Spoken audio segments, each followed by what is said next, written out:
Welcome to God Seeker. This is Elizabeth Fulgaro. The current message, Inner Shift. When God asks you to walk out a particular path, which is part of His plan for all humanity, He is also multitasking. He has more in mind than just the exterior actions for exterior help. He is also working on honing you more into a sculpture of His way, including how you see yourself. For me, and perhaps for you, the place I began, the place where He had begun to cause me to hear the songs and had given me this vision to get the songs to those serving in the U.S. military in war zones, was also a place where interiorly, inside of me, my fears at that time were linked to how people who were important to me saw me, or how they might see me. This, then, was compounded by fears of rejection, which would prove my worthlessness and kept me from moving into God's plan for me. Until the vision to serve the troops with songs came, I had inklings of where and how I was to serve God, but my fears inhibited my ability to move forward. I was as if waiting for God's miracle, as if to lift me from where I was to that place where my heart didn't hurt anymore, and I would no longer wonder if I was good enough for anyone to care. Truth be said, I was probably waiting for this God, who I knew was a God of miracles, to literally save me in an instant, in a momentary something, which would take me by surprise and lift me from where I was to where I knew I was supposed to go in one fell swoop. Slam! Doors opened. Boom! Put into the position I thought I was supposed to have. Pow! Enemies and obstacles blasted out of the way. Wouldn't that be a great story? Wouldn't it show others the greatness of God? And wouldn't I be finally freed through it? Moved from where I was to where I was supposed to be, sovereignly by the hand of God. Ah! But what I was really looking for, though I don't think I could have told you this at the time, was for my heart to stop hurting, to have found my place, the place which I thought I was supposed to have. This place in the ranks of society was not about position or power. At its core, it was about acceptance, acceptability. It was about worth. That God would place me so that when people saw what I was doing, they ascribed worth to it. Thus, worth to me, to be found, perhaps even esteemed. So there I was waiting for this rescue, this moment, this breakthrough which did the work of God, but also thereby lifted me from here to there. It was once again through a Bible story that God showed me the more accurate pattern of His way and reset my expectations. Actually, there were two pictures He gave me through reading the words He ordained be available. This is one of the gifts God gives us through what we call His Word, even though it's composed of many words. It gives us pictures of how things work in the way God designed it, so how you can expect life to be.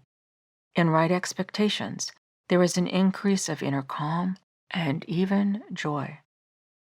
The first story in which He showed me symbolism was the journey of the ancient Israelites from their old lives as slaves to the Egyptians to the new lives freed and living for God, which He had for them. The part of the story which God highlighted to me was a part of the story which I thought I already knew. This is also so like God, to reveal yet another degree or layer of what He has to teach us through His stories. So here was the story background. Through a set of ways, God increasingly negatively and miraculously impacted Pharaoh and the Egyptians through Moses, so that eventually Moses decided it was in his best interest to do what God was asking through Moses, to let the Israelites go, to free the slaves who had been in bondage to the Egyptians and misused for 400 years. But then Pharaoh changed his mind. He let the people go, but now they were trapped. Pharaoh sends his army to bring them back. The Israelites had reached the Red Sea and now were trapped there, an easy prey for Pharaoh's approaching army because they had nowhere to go. Yikes. But this is when the miracle happens, right? It's where God shows his power. He asks Moses to lift his staff and hold it in position while God does the work. The winds whip the waters all night and open, literally creating a space in the sea where the people can cross the sea on dry ground. Then after they get to the other side, Moses raises his staff in obedience to God again, and the sea closes up, and Egypt cannot follow. Ta-da! Freedom! Wow, God, wow, right? What a story of God's care and provision. And it is. And I realized God wanted me to see something else. God had done a miracle. He had made the Israelites escape from the slavery in Egypt possible. But the people had to choose to walk it out. He had not miraculously transported them from one side of the Red Sea to the other. They had had to choose to face their fears. What if those walls of water had capsized on them? Furthermore, were the walls of water an ability to walk on the seafloor an illusion or some sort of trick? The people had to choose to step onto the path God set before them and walk it out. They had to choose to take each step and not quit. They had to choose to walk, to make effort, one step at a time, in faith, in trust, in obedience. And I realized, with each step, he graced me to be led by him down this new road, which was not mostly powered through God leaps which sprang over obstacles, but which held his spiritual hand as he walked me through them. That the greater thing had happened. My expectations did shift, but in a way which, more than positioning me for the approval and elevation I thought I needed to achieve his goals, which would be gaining the affirmation of my worth I initially thought I required. All this dissipated. The need dissolved. He set me free from these. Freedom. By his action in my heart through the daily following of the road he set before me, one step at a time like the Israelites, mostly without miraculous transport from here to some mysteriously shrouded there. He healed me gradually, from the inside out, so that his way of seeing me, how he values me, is more than enough. What others think no longer matters, so long as my King is at my side and we are walking out his will for his effect for more people in this world. Listen to the song Father, Jesus, Spirit on the God Seeker album as you walk out the steps God has for you toward his best life for you, for on the way he will do some sovereign healing of your heart too. Listen more than once. Make it your prayer. Let's finish by reading the account of God opening the Red Sea for the Israelites and putting ourselves in the story, because we understand how God was with the people who lived before is how we can expect him to be with us now. So, Exodus chapter 14, verses 5 through 31. It was told the king of Egypt that the people had fled, and the heart of Pharaoh and of his servants was changed toward the people, and they said, "What is this we have done? We have let Israel go from serving us." And he made ready his chariots, and took his army, and took 600 chosen chariots, and all the other chariots of Egypt, with officers over all of them. The Lord made hard and strong the heart of Pharaoh, king of Egypt, and he pursued the Israelites, for they left proudly and defiantly. The Egyptians pursued them, all the horses and chariots of Pharaoh, and his horsemen and his army, and overtook them and camped at the Red Sea. When Pharaoh drew near, the Israelites looked up, and behold, the Egyptians were marching after them, and the Israelites were exceedingly frightened and cried out to the Lord. And they said to Moses, "Is it because there are no graves in Egypt that you have taken us away to die in the wilderness? Why have you treated us this way and brought us out of Egypt? Did we not tell you in Egypt, 'Let us alone, let us serve the Egyptians'?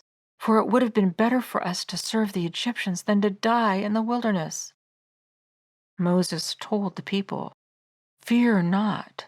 Stand still, firm, confident, undismayed, and see the salvation of the Lord, which he will work for you today. For the Egyptians you have seen today, you shall never see again. The Lord will fight for you, and you shall hold your peace and remain at rest." The Lord said to Moses, "Why do you cry to me? Tell the people of Israel to go forward. Lift up your rod and stretch out your hand over the sea and divide it, and the Israelites shall go on dry ground through the midst of the sea. And I, behold, I will harden, make stubborn and strong the hearts of the Egyptians, and they shall go into the sea after them. And I will gain honor over Pharaoh and all his host, his chariots and horsemen. The Egyptians shall know and realize that I am the Lord, when I have gained honor and glory over Pharaoh, his chariots, and his horsemen." And the angel of God, who went before the host of Israel, moved and went behind them. And the pillar of the cloud went before them and stood behind them, coming between the host of Egypt and the host of Israel. It was a cloud and darkness to the Egyptians, but it gave light by night to the Israelites, and the one host did not come near the other at night. Then Moses stretched his hand out over the sea, and the Lord caused the sea to go back by a strong east wind all that night, and made the sea dry land, and the waters were divided. And the Israelites went into the midst of the sea on dry ground, the waters being a wall to them on their right hand and on their left. The Egyptians pursued and went in after them into the midst of the sea, even all Pharaoh's horses, his chariots, and his horsemen. And in the morning watch, the Lord, through the pillar of fire and cloud, looked down on the host of the Egyptians and discomfited them, and bound, clogged, and took off their chariot wheels, making them drive heavily. And the Egyptians said, "Let us flee from the face of Israel, for the Lord fights for them against the Egyptians." Then the Lord said to Moses, "Stretch out your hand over the sea, that the waters may come again upon the Egyptians, upon their chariots and horsemen."